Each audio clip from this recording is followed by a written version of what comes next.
அன்பார்ந்த சகோதர சகோதரிகளை இயேசு கிறிஸ்து நாமத்தினால உங்களை நான் வாழ்த்துகிறேன். கடந்த நிகழ்ச்சி நம்ம ஆட்டுக்குட்டியானவருடைய கல்யாணம் அப்படின்ற தலைப்பில் நம்ம வீடியோவை பார்த்தோம். இப்போ நம்ம என்ன பார்க்க போகிறோம்னா, எங்கு எப்பொழுது இக்கல்யாணம் நடைபெறும், எங்கே எந்த இடத்துல நடக்கும், எப்போ எந்த நேரத்தில் இந்த கல்யாணம் நடக்கும் அப்படின்னு நம்ம கூட திருமணமெல்லாம் நடந்தாக்கா 4 தேதியெல்லாம் குறிப்பிடுறோம் பற்றியா, அந்த மாதிரி எந்த இடம் எப்போ கல்யாணம் நடக்கும் அப்படின்ற தலைப்பில் இப்போ நம்ம பார்க்க போகிறோம். இந்த கல்யாணம் பரலோகத்தில் பரிசளிப்புக்கான நியாய தீர்ப்பு, அதாவது ஜட்ஜ்மெண்ட் ஆஃப் ரிவார்டு முடிந்த பின்பு 2ஆம் வருகையின் 2ஆம் கட்டமாக கிறிஸ்து வெளிப்பட போகின்ற நிகழ்ச்சிக்கு முன்பாக நடைபெறும். பரலோகத்தில் பரிசளிப்பு விழா நடக்கணும். திருமணம் ஆன பிறகு திருமணத்துக்கு போனாக்கா போறவங்க எல்லாமே பரிசு பொருளை கொண்டு போய் கொடுக்குறாங்க பார்த்தியா. கல்யாண பொண்ணுக்கும் கல்யாண பையனுக்கும் கிஃப்ட் கொடுக்குறாங்கல்ல, பரிசளிப்பு விழா. அதான் பரிசளிக்குது.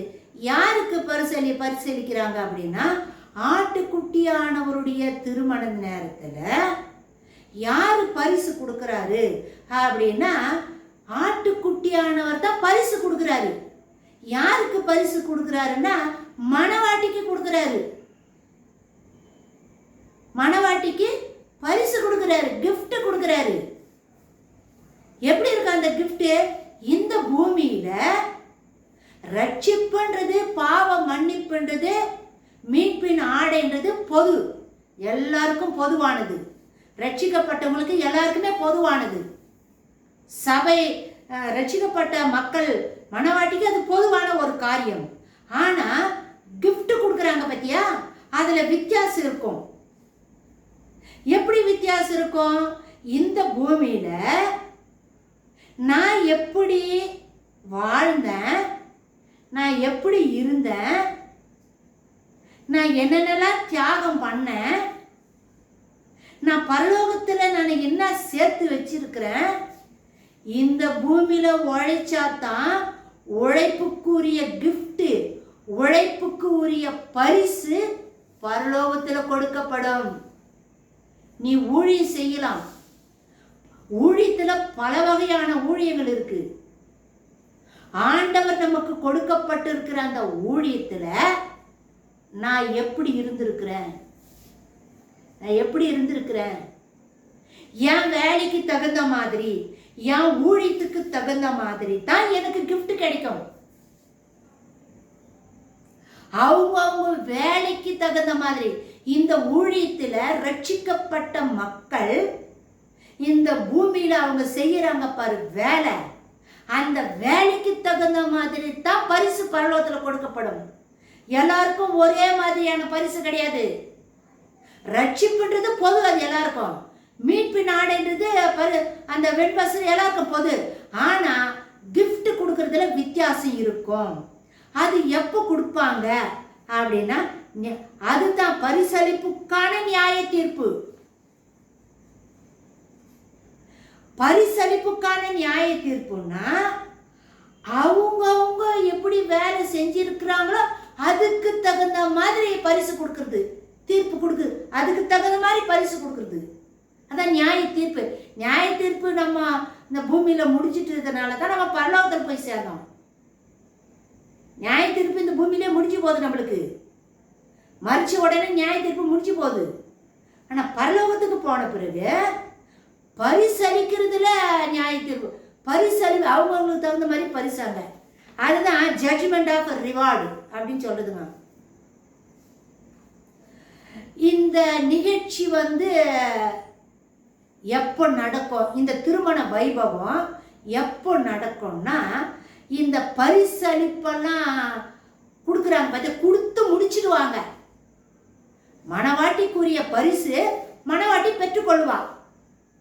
சபையானது அவங்களுக்குரிய பரிசை மணவாளன் கிட்ட பெற்றுக்கொள்வாங்க. இந்த பரிசளிப்பு விழா பரிசெல்லாம் முடிஞ்ச பிறகு இந்த பூமிக்கு வரப்போறாரு இல்லையா, அவர் வர்றதுக்கு முன்னாடி இயேசு கிறிஸ்து இந்த பூமிக்கு 2ஆம் முறை வரப்போறாரு பத்தியா, அந்த 2ஆம் முறை வர்றதுக்கு கொஞ்ச காலத்துக்கு முன்னாடி பரலோகத்துல இந்த திருமண வைபவம் நடக்கும். இவ்வைபவத்தின் தன்மைகள் யாவை? இந்த கல்யாணத்தினுடைய தன்மை எப்படி இருக்கும்? யார் இந்த நடத்தி வைப்பார்? இந்த திருமணத்தை யார் நடத்தி வைப்பாங்க? யாருன்னா நம் பிதாவாகிய தேவன் தான் இந்த திருமண வைபவத்தை நடத்தி வைப்பவர். பிதாதான் இந்த திருமணத்தை, அவர் தான் ராஜா. ராஜா வீட்டு பிள்ளைக்கு திருமணம். அதனால்தான் ராஜா வீட்டு பிள்ளை அந்த திருமண வைபவத்தை நம்மளுக்கு ஓமையா சொல்லி காட்டினாரு நம்ம ஆண்டவராகிய இயேசு கிறிஸ்து. மணவாட்டியும் மணவாளனும் எத்தகைய உறுதிமொழிகள் எடுப்பார்கள் என்றெல்லாம் கொடுக்கப்படவில்லை. இப்போ திருமணம் ஆகும்போது உறுதிமொழி எடுப்பாங்க, வவுஸ் திருமண உறுதிமொழி எடுப்பாங்க. என்ன மாதிரி உறுதிமொழி எடுப்பாங்க அதெல்லாம் வேதத்தில் கொடுக்கல. ஆனா கூட ஏதோ ஒரு வகையில் யாதொரு பிரிவினைக்கோ விவாகரத்துக்கோ எக்காலத்துக்கும் வருந்தாதபடி ஒற்றுமைக்கும் அந்யோன்ய ஐக்கியத்திற்கும் ஏதுவானதோர் திருமண வைபவம் எந்த ஒரு கல்யாணத்துக்கும் அத்தியாவசியமாவது போன்றே. என்ன சொல்றாங்க? விவாகரத்துக்கும் எக்காலத்துக்கும் பிரிவினை வரக்கூடாது, விவாகரத்து வரக்கூடாது, வருத்தப்படக்கூடாது, ஒற்றுமையா இருக்கணுமா, அந்யோன்ய ஐக்கியம், இதெல்லாம் வச்சுதான் அந்த திருமண உடன்படிக்கை வாக்கு தத்தமா நம்மக்கிட்ட திருமணம் ஆகும்போது சொல்றாங்க. திருமண உடன்படிக்கை, அந்த திருமண உடன்படிக்கை இங்கேயும் நடந்திருக்குது. அது என்ன உடன்படிக்கை பார்க்கலாம். இங்கேயும் பரலோக கல்யாணத்துக்கு ஒரு மன வைபவம் உள்ள சிறப்புடன், உன்னத சிறப்புடன் நடந்தே ஆக வேண்டும் என்பது உன்னதமான ஒரு உறுதிமொழி எடுத்துதான் ஆகணுமா. அது என்னதுன்னு பார்க்கலாம். ஆனால் ஒரு காரியம் நிச்சயம், மணமகனுக்கு கையளிப்பதற்கு இங்கு யாரும் நடுவில் ஒருவரும் தேவையில்லை. நம்ம கிறிஸ்துவ கல்யாணத்துல, மற்ற கல்யாணமெல்லாம் நம்மளுக்கு தெரியாது, நம்ம கிறிஸ்துவ முறை பிரகாரம் நம்ம வேதத்துல என்ன எழுதியிருக்கோ அதன் பிரகாரம் தான் நம்ம திருமணம் நடக்குது.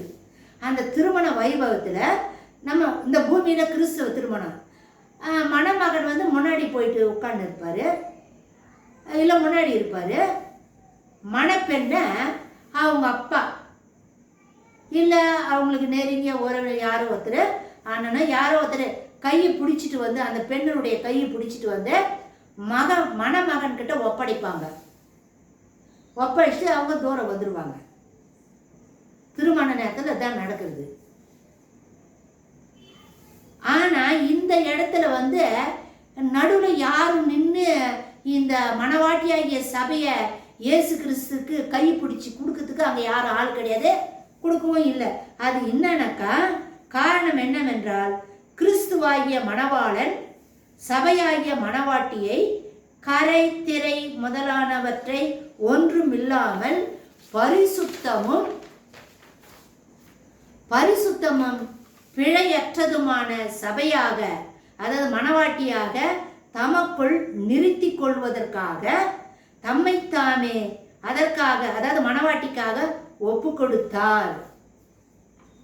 கரை திரையற்றவளாக, எந்த ஒரு பாவ கரையும் இல்லாத ஒரு கன்னி பெண்ணாக, கரை திரையற்றவளாக இயேசு சாமி இந்த பூமியில தேர்ந்தெடுத்துட்டாரு.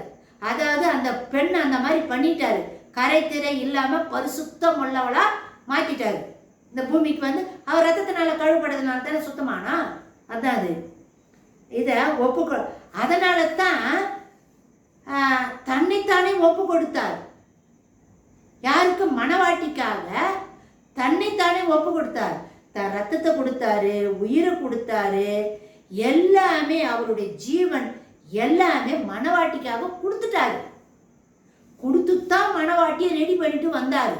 அதனால நடுவில் வந்து நின்று இப்போ கை பிடிச்சி கொடுத்து விட்டுட்டு போயிடுவா அப்படின்றத அப்படியெல்லாம் ஒரு இல்லைங்க. ஏன்னா இது இந்த ரொம்ப ஸ்ட்ராங்காக இருக்குது. இயேசுசாமி வந்து இந்த பூமியில் வந்து மணப்பெண்ணை நிச்சயித்து பரிசுத்தமாக்கிட்டு போனது வந்து ரொம்ப ஸ்ட்ராங்காக இருக்குதுங்க. அதனால நடுவில் யாரும் தேவையில்லை. ரொம்ப விசுவாசமாக ரொம்ப உறுதியாக கெட்டியாக இருக்கிறாங்க. ஒருத்தர் விட்டுட்டு ஓடவோ எந்த ஒரு காரியமும் எந்த அசம்பாவிதமும் நடக்காது. அந்த மாதிரி இயேசுசாமி தான் உயிரை கொடுத்து செஞ்சுட்டு வந்துட்டாரு. அப்படின்னு எபேசியர் 5வது அதிகாரம் 25, 26, 27 திருவசனங்கள்ல என்ன தெரியுமா சொல்லுது? புருஷர்களே உங்கள் மனைவிகளில் அன்பு கூறுங்கள். புருஷர்களை கல்யாணமாக உங்க மனைவி கிட்ட அன்பு கூறுங்கள். பையனை பார்த்து சொல்றாரு. அப்படியே அதே போலவே கிறிஸ்துவம் சபையில் அன்பு கூர்ந்து தாம் அதை திருவசனத்தை கொண்டு, அதே மாதிரி தான் இயேசுசாமியும்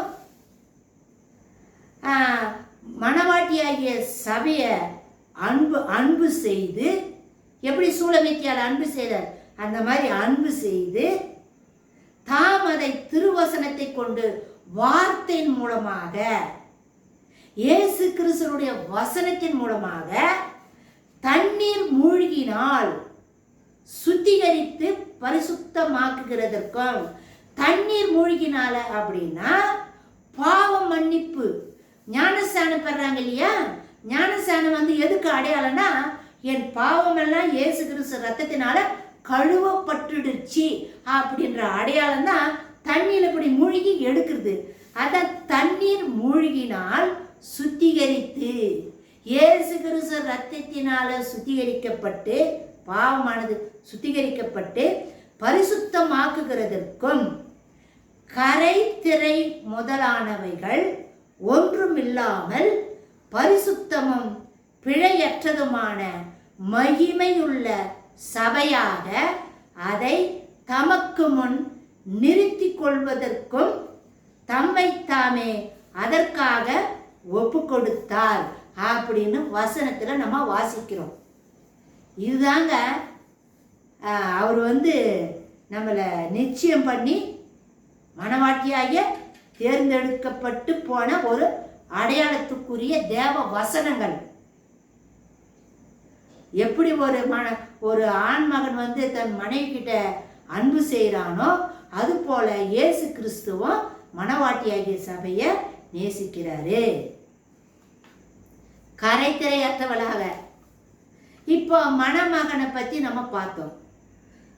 இப்போ அந்த திருமணத்தை பற்றி இப்போ நம்ம பார்த்தோம். எந்த இடத்துல எப்போ நடக்கின்றதை எப்போ நம்ம பார்த்தோம்.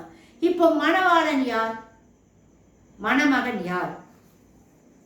இந்த கேள்விக்கு ஒரே பதில் தான் உண்டு. ராஜாவின் மகன் கல்யாண ஓமையில் ராஜாவின் மகன் தான் மணவாளன். நம்மளுக்கு ஒரு ராஜா வீட்டில் கல்யாணம் நடக்குதுன்ற ஓமையை இயேசுசாமி நம்மளுக்கு சொல்லி கொடுத்துருக்கிறாரு. வேதத்தில் நம்ம படிக்கிறோம். அந்த ராஜா மகனுடைய கல்யாணத்தில் ஓமையில் வரார், ராஜா வீட்டு புள்ள, அவன் ராஜாவுடைய மகனுக்குத்தானே அவர் திருமணம் பண்ணி வைக்கிறாரு. அந்த ராஜாவின் மகன் கல்யாண ஓமையில் ராஜாவின் மகன் தான் மணவாளன். அதுபோல ஆட்டுக்குட்டியானவராய் இருக்கிற இயேசுவே மணவாளன், இயேசு கிறிஸ்து தான் மணவாளன் அப்படின்னு. இன்னொன்று பாருங்க, இது இன்னும் ஸ்ட்ராங்கா வசனத்தின் மூலமாவே இதை நம்ம பார்க்கலாம். யோவான் எழுதின சுவிசேஷம் 3வது அதிகாரம் 29வது வசனத்துல யோவான் ஸ்தானகன் என்ன சொல்றாரு பாரு.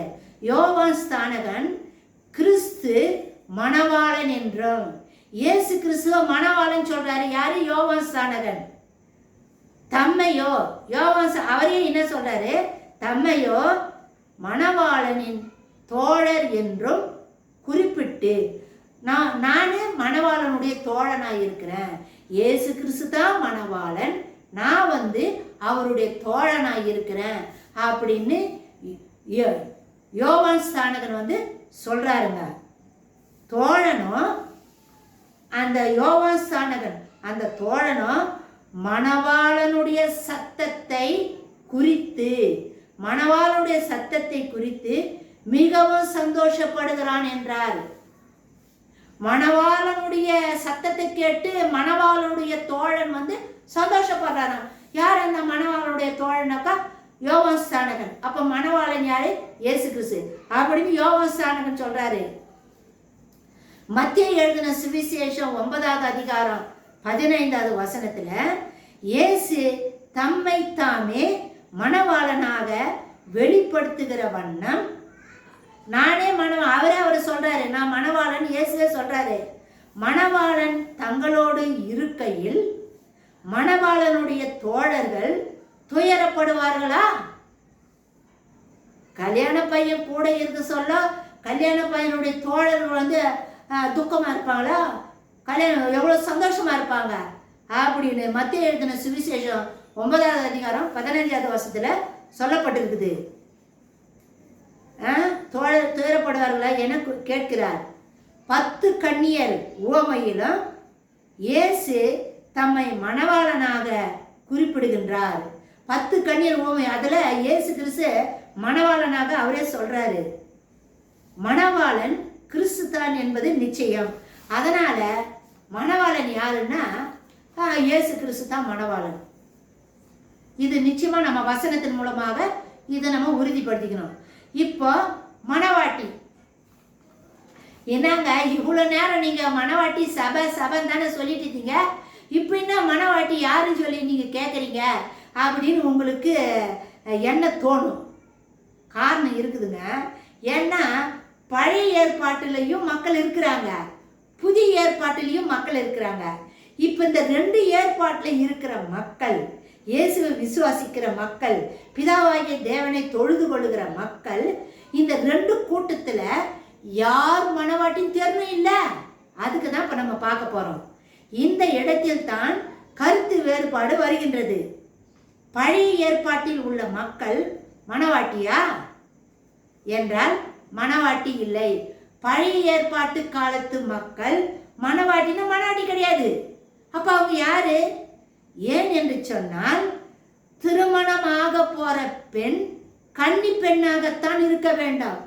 ஒரு பொண்ணை கல்யாணம் பண்றாங்கன்னா அவ கற்பழியாத கன்னி பெண்ணா இருக்கணும். அந்த மாதிரி கற்பழியாத கன்னி பெண்ணுக்கு தான் திருமணம் நடக்கும். ஆனா பழைய ஏற்பாட்டு மக்களை தாய் என்று அழைக்கப்படுகிறது. வேதத்துல பழைய ஏற்பாட்டு மக்களை தாய் அப்படின்னு சொல்லப்பட்டிருக்குது. குழந்தையை பெற்றால்தான் தாய் என்கின்ற பெயர் வருகிறது. இந்த பூமியிலேயே கூட ஒரு கல்யாணமான ஒரு பெண்ணு குழந்தை பெற்று எடுத்த பிறகுதான் அவளை தாய் அப்படின்னு சொல்றாங்க. அவ குழந்தை பெற்று எடுக்கணும் அவளை தாயின்னு சொல்ல மாட்டாங்க. தாய்க்குரிய தகுதி அவளுக்கு இல்லைன்னு தான் சொல்லுவாங்க. குழந்தை பெற்று எடுத்தாதான் அவ தாய் அப்படின்னா என் பேர் இஸ்ராயல் என்கின்ற பெண் இயேசு என்கின்ற ஆண் பிள்ளையை பெற்றாள் என்கின்ற செய்தியெல்லாம் நாம் வெளிப்படுத்தின விசேஷம் 12வது அதிகாரத்துல பார்த்திருக்கிறோம். பழைய ஏற்பாட்டில் சூரியனை ஆடையாய் அணிந்திருந்தாள் அப்படின்னு வெளிப்படுத்தின விசேஷம் 12வது அதிகாரத்துல நம்ம படிச்சோம் இல்லையா?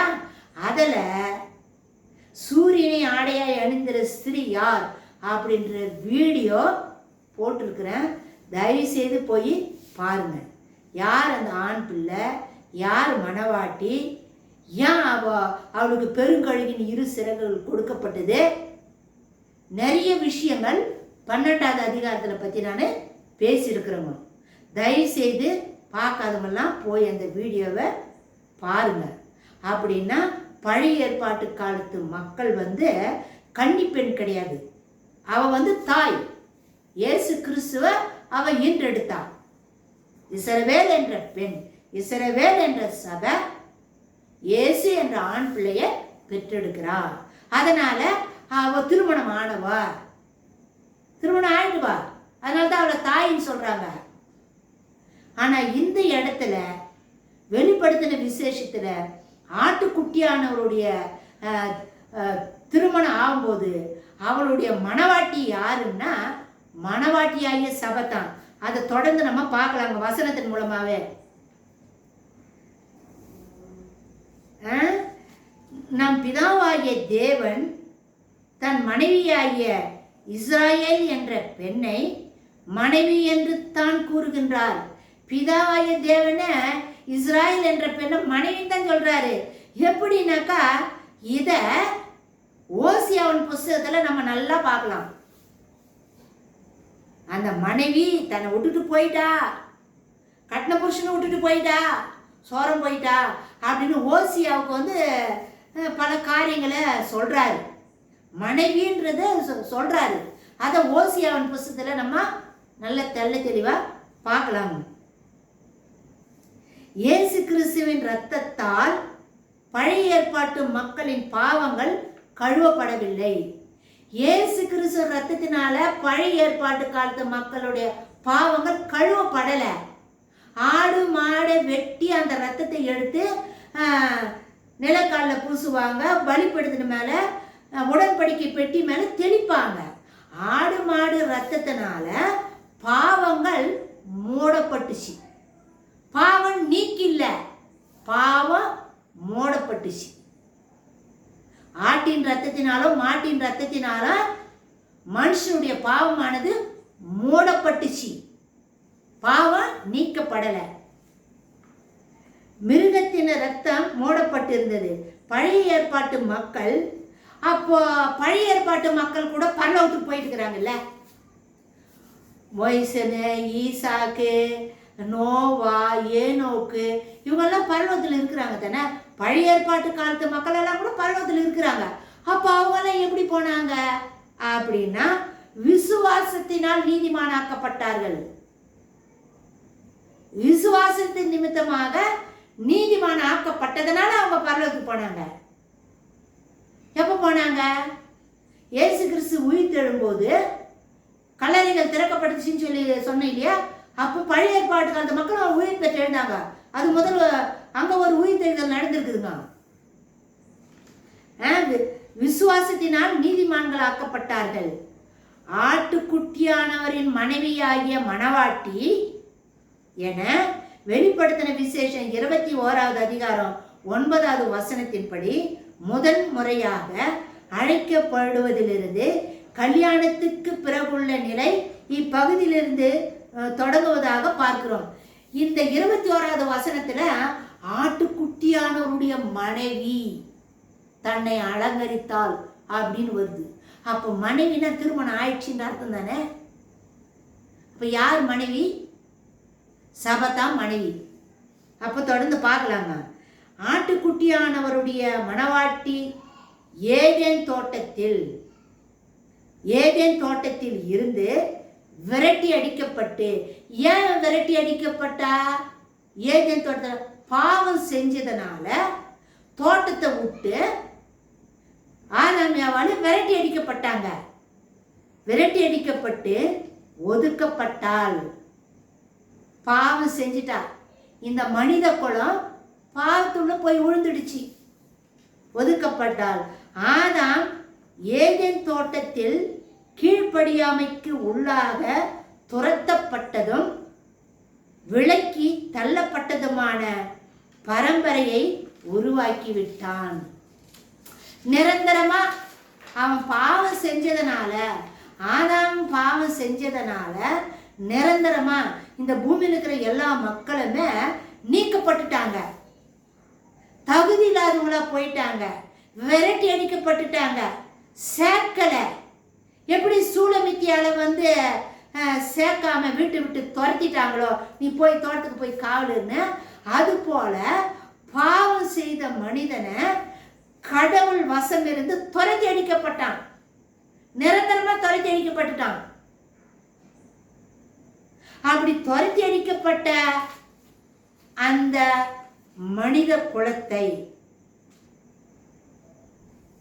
அப்பேற்பட்டவளை, நீக்கப்பட்டவளை, துரத்தி அடிக்கப்பட்டவளை, எங்க ஏதேன் தோட்டத்துல துரத்தி அடிக்கப்பட்டவளை மணவாளன் பார்த்த பொழுது, மணவாளன் இதை பார்க்கிறாரு, பார்த்த பொழுது அவளை நோக்கி முன் வந்தார். அவளை நோக்கி அவகிட்ட வராரு. துரத்தி அடிக்கப்பட்டு ஒதுக்கப்பட்டு விரட்டி அடிக்கப்பட்டப்பார் பாவத்தினால கடவுள் சமூகத்தில் இருந்து விளக்கப்பட்டு துரத்தி அடிக்கப்பட்ட இந்த மனித குலத்தை நோக்கி இயேசு வராரு. அவளை மீட்டெடுக்கும்படியாக துரத்தி விட்டுட்டு கிட்ட சேர்க்கும். ஏன்னா பிதாவாகிய பாவம் இல்லாத பரிசுத்தர் மனிதன் பாவத்துக்குள்ளாயிட்டான். அதனால விரட்டி அடிக்கப்பட்டாங்க, கிட்ட சேர்க்க முடியல. இப்போ அப்பேற்பட்டவளை, துரத்தி அடிக்கப்பட்டவளை திரும்ப இயேசு சாமி மீட்டெடுக்க வராரு. அவளை மீட்டெடுக்கும்படியாய் அவர் தமது மகிமையான பரலோக வாசஸ்தலத்தை விட்டு இறங்கி, மகிமையான பரலோக அவர் எவ்வளோ மகிமையா பரலோகத்தில் இருக்கிறார், அதெல்லாம் பரலோகத்துல வச்சுட்டு விட்டுட்டு மகிமையான பரலோக வாசஸ்தலத்தை விட்டு இறங்கி பாவத்தால் சபிக்கப்பட்ட அவளது பூமிக்குரிய வீட்டை நோக்கி வந்தபோது, பாவத்தால சபிக்கப்பட்டு விரட்டி அடிக்கப்பட்டு இருக்கிற இந்த மனு குலத்தை, இந்த மணப்பெண்ணை நோக்கி யார் வராரு? இயேசு கிறிஸ்து வராரு. அவளை மீட்டெடுக்கிறதுக்காக வராரு. வந்த பொழுது அப்படி வரும்பொழுது அப்படி வந்துட்டாரு. வந்த பொழுது அவளது சொந்த குடும்பத்து அங்கத்தினரால், இந்த உலகத்து ஜனங்களால, இந்த பூமியில் இருக்கிற மனிதர்களால, அங்கத்தினரால் அவர் புறக்கணிக்கப்பட்டார். இந்த பூமியில் இருக்கிற மக்கள், சொந்த குடும்பத்தை சேர்ந்த மக்கள் அவரை ஏற்றுக்கொள்ளல. எப்படி அந்த ஏதேன் தோட்டத்திலிருந்து அவளை விரட்டி அடிச்சாங்களோ, ஏற்றுக்கொள்ளாம விரட்டப்பட்டாலோ, அதே மாதிரி பரலோகத்திலிருந்து பூமிக்கு வந்த அந்த மணவாளனாகிய இயேசு கிறிஸ்துவ இந்த பூமியில் இருக்கிற குடும்பத்தார் அவரை ஏற்றுக்கொள்ளல. அவரை புறக்கணிச்சிட்டாங்க, அவரையும் தள்ளிட்டாங்க. புறக்கணிக்கப்பட்டார். அதோடு விடல, அவரை பிடித்து போலியான நியாய தீர்ப்புக்கு உள்ளாக்கினார். பொய்யான குற்றச்சாட்டு சொல்லி மரண தண்டனை கொடுத்தாங்க. ஒரு குற்றவாளியை போல் தீர்ப்பளிக்கப்பட்டவரார். ஒரு குற்றமே செய்யாத அவரு குற்றவாளி ஆக்கப்பட்டு, ஏன்னா அந்த பூமிக்குரிய மக்கள், இந்த பூமியில் இருக்கிற குடும்பத்தார் அவரை ஏற்றுக்கொள்ளாம விரட்டி அடிக்கப்பட்டு பொய்யான குற்றச்சாட்டு சொல்லி அவரை சிலுவையில் அறைஞ்சிட்டாங்க. தீர்ப்பளிக்கப்பட்டவரால் சிலுவையில் அறையப்பட்டார். அவர் தாமாகவே முன் வந்து, அவரே தானே வந்தாரு, பரலோகத்திலிருந்து அவரே தானே வந்தாரு. அவரே முன் வந்து அச்சிலுவையில் தமது ஜீவனை அர்ப்பணம் செய்து, அவரே அர்ப்பணிக்கிறாரு. அவர் ஜீவனை அவரே எடுத்து கொடுக்கிறாரு. ஜீவனை அர்ப்பணம் செய்து அதன் மூலமாய் நியாயப்பிரமாண சட்டத்திலிருந்து, நியாயப்பிரமாணம் என்ன சொல்லுது? பாவம் செய்கிற ஆத்மா சாகும். பாவம் செஞ்ச இந்த மனுக்குலம், பாவத்தால மூழ்கடிக்கப்பட்ட இந்த பூமியில் இருக்கிற மக்கள், அதை ஒரு குடும்பம் கூட சொல்லலாம். பூமியில் இருக்கிற அந்த குடும்பத்தார் அந்த பாவம் செஞ்சதுனால தானே ஏதேன் தோட்டத்திலிருந்து விரட்டி அடிக்கப்பட்டார். அப்படி விரட்டி அடிக்கப்பட்டவளை தேடிதான் இயேசு சாமி வந்து இந்த பூமிக்கு வராரு. இந்த பூமிக்கு அவர் வந்தா அவரையும் ஏற்றுக்கொள்ளல, அவரையும் புறம்ப தள்ளி பொய்யான குற்றமெல்லாம் சொல்லி சிலுவையில் அடிச்சு தொங்க வச்சிட்டாங்க. அவரே தன்னுடைய ஜீவனை எடுத்து கொடுத்து நியாயப்பிரமாண சட்டத்திலிருந்து, ஏன்னா நீ பாவம் செஞ்சுட்டாங்களா மனுஷன், அந்த பாவம் என்கின்ற பிரமாண சட்டத்தில் இருந்து அவளை விடுவித்ததோடு நித்திய ஜீவனுக்குரிய வழியை திறந்து கொடுத்தார். அந்த பாவ பிரமாணம் என்ற சட்டத்திலிருந்து அவளை விடுதலையாக்கி நித்திய ஜீவனுக்குரிய பரலோகத்துக்கு திரும்ப கடவுள்கிட்ட ஒன்னா போய் சேரத்துக்குரிய வழிய ஏற்பாடு செய்து கொடுத்தார். அவர் அதனை நிறைவேற்றிய பின்பு இப்படி பாவ பிரமாண சட்டத்திலிருந்து இந்த மணப்பெண்ணை, இந்த பூமியில் இருக்கிற இந்த மணப்பெண்ணை, இந்த மனித குலத்தை அந்த பாவ சட்டத்திலிருந்து நீக்கிட்ட பின்பு அவளை விட்டு தமது பிதாவின் பரலோக வீட்டுக்கு திரும்பி வந்தார்.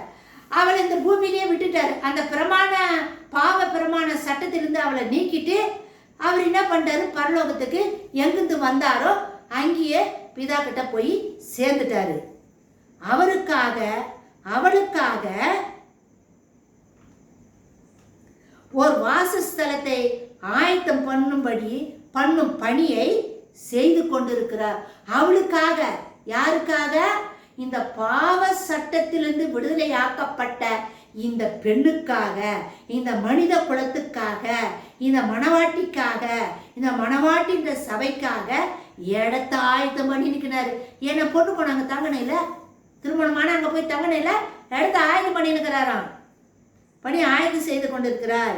நிச்சயதார்த்தம் செய்தவளை இப்போ இந்த பூமிக்கு வந்து தன்னுடைய ரத்தத்தினால நிச்சயம் பண்ணிட்டாரு. மணவாட்டிய நிச்சயம் பண்ணிட்டாரு. செய்தவளை அப்படி நிச்சயம் பண்ணிட்டு தான் அவர் போயிட்டாரு. எங்கிருந்து வந்தாராங்க? பிதா கிட்ட போய் சேர்ந்துட்டாரு. சூளமித்தியால் கிட்ட சொல்லிட்டு போனாரு, நான் போறேம்மா, நான் போய் திரும்ப வந்து உன்னை திருமணம் செய்து கொள்ளுவேன். இந்த உன்னை திருமணம் செய்து கொள்ளுவேன்றது அடையாளத்து தான் இந்த மோந்திரத்தை நீ வச்சிக்கோ அப்படின்னு சொல்லிட்டு மோந்திரத்தை அடையாளமா கொடுத்துட்டு போனாரு. அதான் நிச்சயதார்த்தம். இந்த பூமியில ரட்சிப்பு தான் நிச்சயதார்த்தம். அந்த நிச்சயதார்த்தம் செய்தவளை தன் சொந்த குடும்பத்துடன் வாழும்படி விட்டு வந்திருக்கிறார். அப்படி ரட்சிக்கப்பட்ட நிச்சயமாக்கப்பட்ட அந்த பெண்ணை உன் குடும்பத்தோட நீ வாழ்ந்துட்டு இருமா அப்படின்னு சொல்லி குடும்பத்தோட கூட விட்டுட்டு வந்துட்ட. குடும்பம்ன்றது என்னது? இந்த பூமி தான் குடும்பம். அந்த பெண்ணுடைய குடும்பம் இந்த பூமி தான். இந்த பூமியிலேயே அந்த குடும்பத்தோட வாழத்துக்கு விட்டுட்டு அவரு போயிட்டாரு. சும்மா விட்டுட்டு போல என்னென்ன செய்து இருக்கிறார் பாருங்க. பரிசுத்த ஆவியானவரை பூமிக்கு அவளிடம் அனுப்பி கொடுத்து, ஏன்னா நிச்சயம் ஆயிடுச்சு பெண்ணுக்கு. நிச்சயமாக்கப்பட்ட அந்த பெண்ணுக்கிட்ட பரிசுத்த ஆவியானவர் அனுப்புறாரு. அனுப்பி கொடுத்து அவளை, யார? அந்த சபையை கண்டித்து உணர்த்தவும், போதிக்கவும், பாதுகாக்கவும், கல்யாண நாளுக்கென அவளை தகுதிப்படுத்தவும் தேவையான அனைத்தையும் செய்து வந்துள்ளார். எல்லா பரிசுத்த ஆவியானவர் இந்த பூமிக்கு அனுப்பி இனத்துக்கு அனுப்புறாரு. மணவாட்டியாகிய சபைக்கு தான். நிச்சயமாக்கப்பட்ட பொண்ணு, நான் திருமணம் செய்து கொள்ள போறேன் அப்படின்னு சொல்லிட்டு அந்த பெண்ணுக்கு துணையாக, ரட்சிக்கப்பட்ட அந்த ஆத்மாவுக்கு துணையாக பரிசுத்த ஆவியானவரை அனுப்பி சகல சத்தியத்துக்குள்ளும் போதித்து, கண்டித்து, உணர்த்தி திருமண நாளுக்காக அவளை தகுதிப்படுத்துறாரு. யாரு தகுதிப்படுத்துறாரு? பரிசுத்த ஆவியானவர் தகுதிப்படுத்துறாரு. அதனால தான் ரட்சிக்கப்பட்டவங்க பரிசுத்த ஆவியை பெற்றுக்கொள்றது. பரிசுத்த ஆவியானவர் தான் அச்சாரமான ஆவியானவர். நிச்சயிக்கப்பட்ட மணப்பெண்ணுக்கு பரிசுத்த ஆவியானவரை துணையா கொடுக்கிறாரு. பத்திரமா பாதுகாத்து கொள்ளுப்பா, வேற எவனாவது வந்து நயங்காட்டி மைக்கி நான் நிச்சயிக்கப்பட்ட பெண்ணை வேற எவனாவது திருமணம் பண்ணிட்டு போயிட போறான், நீ போய் துணையாயிரு சொல்லி கொடு அவளுக்கு. மணமகளுடைய வீடு எப்படி இருக்கும், எல்லாவற்றையும் அவளுக்கு நீ போய் சொல்லு. திருமணத்துக்குரிய தகுதி என்ன, நீ திருமணம் ஆனா என்னென்ன தகுதியெல்லாம் இருக்கணும் அவளுக்கு போய் நீ சொல்லி கொடு. பாதுகாத்து கொள்ளு, அவளை விட்டுடாத. என் ரத்தத்தை கொடுத்து அவளை நான் நிச்சயம் பண்ணிட்டு வந்திருக்கிறேன், நீ போய் பாதுகாத்து கொள்ளு அப்படின்னு பரிசுத்த ஆவியானவரை அனுப்பி நம்மளுக்கு கொடுத்துருக்கிறாரு. அதனால தான் பரிசுத்த ஆவியான இந்த பூமியில இன்னும் இருக்கிறாரு. மணவாட்டி கூட்டிட்டு போறதுக்கு இருக்கிறாரு. இன்னும் அவளை தகுதிப்படுத்த தேவையான அனைத்தையும் செய்து வந்துள்ளார். சும்மா விட்டுட்டு போயில்ல மணப்பெண்ணை. எவ்வளோ எவ்வளோ எவ்வளோ எவ்வளோ பாதுகாப்பெல்லாம் செஞ்சுட்டு போயிருக்கிறார் பாருங்க. இத்தகைய தகுதி பெற்ற உடனே, திருமணத்துக்கு தகுதி ஆயிட்டா, பெற்ற உடனே அவர் மத்திய ஆகாயத்துக்கு இறங்கி வந்து அவளை சந்தித்து பரலோக கல்யாண சாலைக்கு அவளை அழைத்து செல்ல வழி நடத்துவார் அப்படின்னு 1 தெசலோனிக்கேயர் 4வது அதிகாரம் 16-17 வசனங்கள் சொல்லுது. அவர் எப்படியெல்லாம் வந்து கூட்டிட்டு போறாரு, திருமண சாலைக்கு எப்படி கூட்டிட்டு போறாருன்றது 1 தெசலோனிக்கேயர்ல 4வது அதிகாரத்தில் எழுதப்பட்டிருக்குது. சபை உருவான பெந்தகோஸ்தே நாள் துவங்கி சபை எடுபட்டு போகும் நாள் வரை கிறிஸ்துவுக்குள் மரித்தவர்களும் கிறிஸ்துவுக்குள் வாழ்பவர்களுமே மணவாட்டியாகிய சபையை சேர்ந்தவர்கள். இப்போ இந்த கல்யாண பொண்ணு யாரு, மணவாட்டி யாரு அப்படின்னா, இயேசுசாமி மரிச்சு பரலோகத்துக்கு போய் பரிசுத்த ஆவியானவர் அனுப்புறாரு பார் பெந்தகோஸ்து நாள் அன்னைக்கு. அன்னிலிருந்து இந்த பூமியிலிருந்து மணவாட்டியாகிய சபை எடுத்து கொள்ளப்படுகிற வரைக்கும் இந்த பூமியில இருக்கிற இயேசு கிறிஸ்து ரத்தத்தினால கழுவப்பட்டு ரட்சிக்கப்பட்ட மக்கள், இயேசு கிறிஸ்துக்காக வாழ்கிறவங்களும் தான் மணவாட்டி. இவ்வளோ காரியத்தை இந்த மணவாட்டிக்காக எவ்வளோலாம் செஞ்சிருக்கிறார் பாருங்களேன். இதெல்லாம் நம்ம ஆழ்ந்து யோசித்து தியானம் பண்ணும்போது ஒரு சொல்ல முடியாத ஒரு சந்தோஷம், அளவில்லாத ஒரு சந்தோஷம். இப்படி ஒரு பாசமா, இப்படி ஒரு நேசமா. நான் அடிக்கடிக்க ஒரு பாட்டு பாடுவோம், தினந்தோறும் கூட அந்த பாட்டு பாடுவேன். தேடி இயேசு வந்தார், என்ன தேற்றி வாழ வைத்தார். தேடி இயேசு வந்தார், என்ன தேற்றி வாழ வைத்தார். எத்தனை ஆண்டுகளோ நான் இஷ்டம் போல் வாழ்ந்து வந்தேன். எத்தனை ஆண்டுகளோ நான் இஷ்டம் போல் வாழ்ந்து வந்தேன். மகாராஜா இயேசு வந்தார், மகாராஜா இயேசு வந்தார், என்ன மகளாய் ஏற்றிக் கொண்டார், என்ன மகளாய் ஏற்றிக் கொண்டார். தேடி இயேசு வந்தார், என்ன தேற்றி வாழ வைத்தார். சோளமித்தியால போல இந்த பூமியில வாழ்ந்திருந்த என்ன கூட இயேசு தாங்க தேடி வந்தாரு. நான் தேடி போல, என்னை தேடி வந்தாரு. புறக்கணிக்கப்பட்ட என்ன, ஓரங்கட்டப்பட்டு ஒதுக்கப்பட்டு இருந்த என்னை தேடி வந்தாருங்க. ஒவ்வொரு நாளும் அந்த அன்பை நான் ருசிக்கிறேன். பாடி பாடி பாடி அந்த அன்பை ருசிக்கிறேம்மா. என்னுடைய சாட்சி நான் சொல்லுவேன், அப்போ நீங்கள் இன்னும் நல்லா புரிஞ்சுக்குவீங்க. அதனால் இந்த செய்தியை எங்கே எப்பொழுது இந்த வைபவம் நடக்கும் அப்படின்ற தலைப்பில் இப்போ நம்ம பேசியிருக்கிறோம்.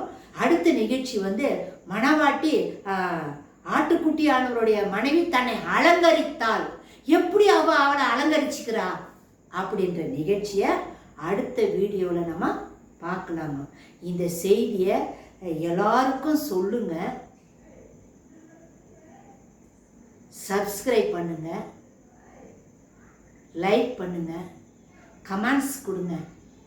எவ்வளோ பேசுகிறேன், ஏன் கமெண்ட்ஸ் கொடுக்க மாட்டேங்கிறீங்க? கெட்டதா கூட பரவாயில்ல, நிறைய பேர் என்னென்னவோ பேசிட பரவாயில்ல, ரைட்டு, கமெண்ட்ஸ் கொடுங்க, என்னை உற்சாகப்படுத்துங்க ஊழியத்தில். ஸோ அடுத்த வீடியோவில் நம்ம சந்திக்கலாம். மாரநாதா.